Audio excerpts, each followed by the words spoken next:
Primary টেটে অনেকেই ৮২ থেকে ৮৯ নম্বর পেয়ে টেট পাস করেছিলেন, চাকরিও করছেন বর্তমানে। আবার অনেকে চলতি প্রাথমিক শিক্ষক নিয়োগ প্রক্রিয়ায় আবেদন করেছেন, অলরেডি ইন্টারভিউও দিয়ে ফেলেছেন। আবার অনেকে ইন্টারভিউ এখনও দেননি, অপেক্ষায় রয়েছেন ইন্টারভিউয়ের। এই যে ক্যান্ডিডেট ৮২ থেকে ৮৯ এর মধ্যে নম্বর পেয়ে টেট পাস করা, তাহলে অবশেষে তাদের চাকরি কি বাতিল যেতে চলেছে?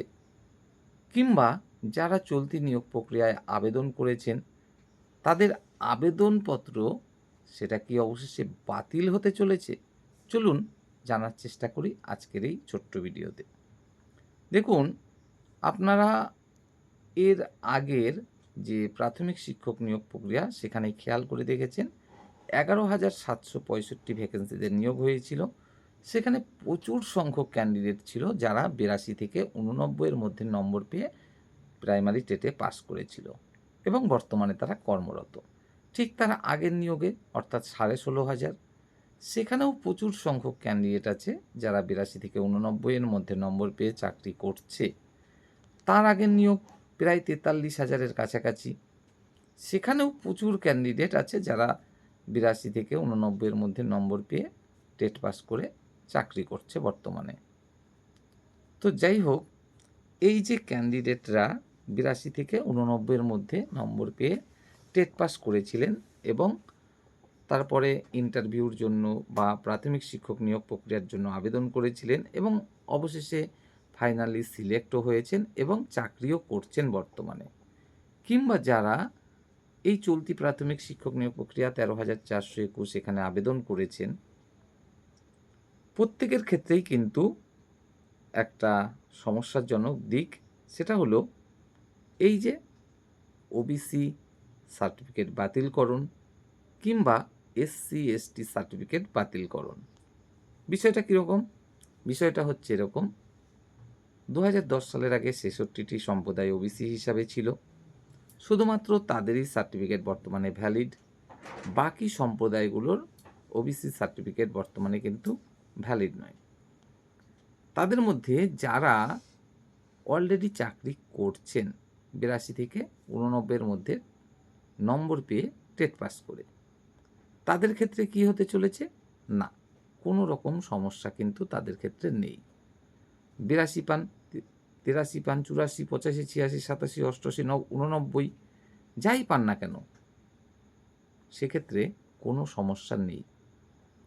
তারা যখন ওবিসি হিসাবে আবেদন করেছিলেন তখন তাদের ওবিসি সার্টিফিকেট ভ্যালিড ছিল এবং সেই ওবিসি সার্টিফিকেটের জোরেই তারা চাকরিটা পেয়েছিলেন।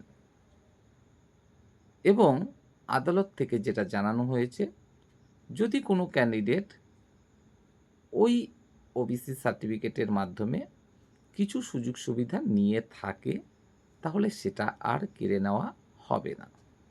অর্থাৎ তারা চাকরিটা অলরেডি পেয়ে গেছে, তাই তাকে কিন্তু আর চাকরি থেকে বরখাস্ত করা হবে না। এই হচ্ছে বিষয়। তাহলে যারা বর্তমানে কর্মরত রয়েছেন, ২০১৪ টেট পাস থেকে নিয়োগ বা ২০১৭ টেট পাস থেকে নিয়োগ, ৮২ থেকে ৮৯ এর মধ্যে নম্বর পেয়ে টেট পাস করেছিলেন এবং ওবিসি সার্টিফিকেটের সংরক্ষণের সুযোগ নিয়ে তারা চাকরিটাও পেয়েছেন, তাদের চাকরি কিন্তু কেড়ে নেওয়া হবে না। কিন্তু হ্যাঁ, যারা চলতি প্রাথমিক শিক্ষক নিয়োগ প্রক্রিয়ায় অংশগ্রহণ করেছেন ওবিসি সার্টিফিকেটের সংরক্ষণের সুযোগ নিয়ে, অর্থাৎ ৮২ থেকে ৮৯ নম্বর পেয়ে টেট পাস করে, তাদের ক্ষেত্রে কিন্তু আবেদনপত্র বাতিল হবার সম্ভাবনা 99%। কেন? কারণ এই নিয়োগটা এখনও কমপ্লিট হয়নি। তাহলে বিষয়টা কীরকম দাঁড়ালো? যারা বর্তমানে চাকরি পেয়ে গেছেন তারা ৮২ থেকে ৮৯ নম্বর পেয়ে টেট পাস করে থাকলেও তাদের ক্ষেত্রে কোনো সমস্যা বা দুশ্চিন্তা নেই। কিন্তু যারা বর্তমান যে নিয়োগ প্রক্রিয়াটা ১৩,৪২১ সেখানে আবেদন করেছেন, সেখান থেকে তারা কিন্তু বাতিল হয়ে যেতে পারেন, কারণ চাকরিটা এখনও কমপ্লিট হয়নি তাদের পেয়ে যাওয়া। অর্থাৎ আদালতের রায় ঠিক এরকমই, যতটা সুযোগ নেওয়া হয়ে গেছে সেটা হয়ে গেছে, কিন্তু নতুন করে কোনো সুযোগ পাওয়া যাবে না যাদের ওবিসি সার্টিফিকেট বর্তমানে ইনভ্যালিড।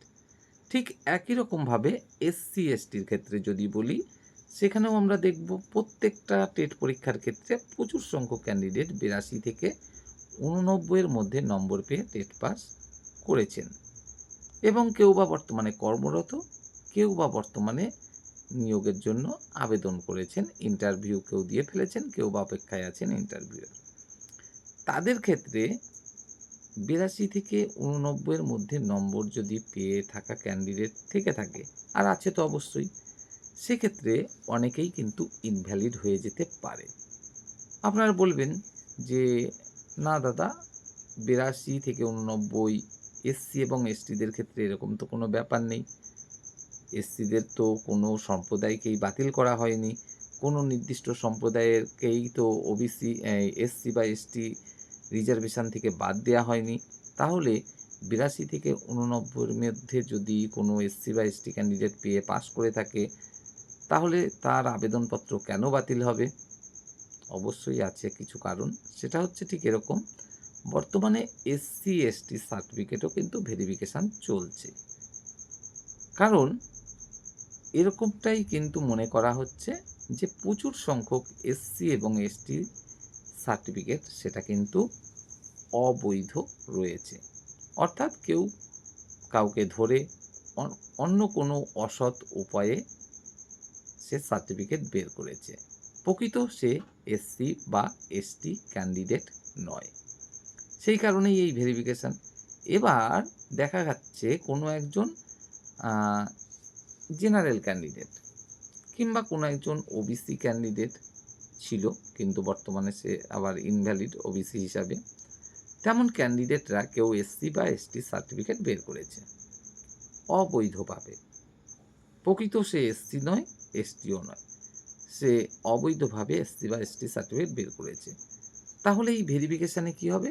তার এসসি বা এসটি সার্টিফিকেট বাতিল হয়ে যাবে, এবং সে যেহেতু 82 থেকে 89 এর মধ্যে নম্বর পেয়ে টেট পাস করেছে, স্বাভাবিকভাবেই তার আবেদনপত্র কিন্তু বাতিল হয়ে যাবে। কেন?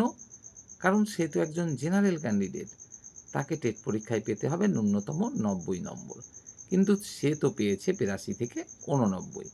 তাই তার এই যে প্রাথমিক শিক্ষক নিয়োগ প্রক্রিয়া 13,421, এখান থেকে আবেদনপত্র কিন্তু নিশ্চিতভাবে বাতিল হয়ে যাবে। তবে হ্যাঁ, যদি কিছু ক্যান্ডিডেট অবৈধভাবে এসসি এবং এসটি সার্টিফিকেট অতীতে বের করেছেন এবং বর্তমানে কর্মরত রয়েছেন, তাদের ক্ষেত্রেও কিন্তু এর থেকেও বড় দুশ্চিন্তা রয়েছে। এক্ষেত্রে কিন্তু এমনটা নয় যে সার্টিফিকেটের মাধ্যমে যা সুযোগ নিয়ে ফেলেছেন সেটা ফেলেছেন, নতুন করে আর কোনো সুবিধা পাবেন না। না, ওবিসির মতো এসসি এসটির ক্ষেত্রে এরকম কিন্তু ব্যাপারটা নয়। এটা ঠিক পুরোটাই উল্টো।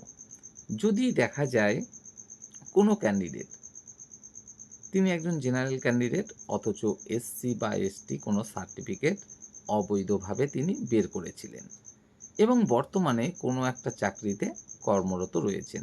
হতে পারে সেটা প্রাইমারি, হতে পারে আপার প্রাইমারি, হতে পারে এসএলএসটির নবম দশম বা গ্রুপ সি, গ্রুপ ডি বা অন্য কোনো চাকরিতে তিনি কর্মরত।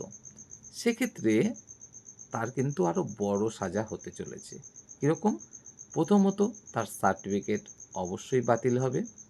দ্বিতীয়ত, তার চাকরিটাও বাতিল হবে।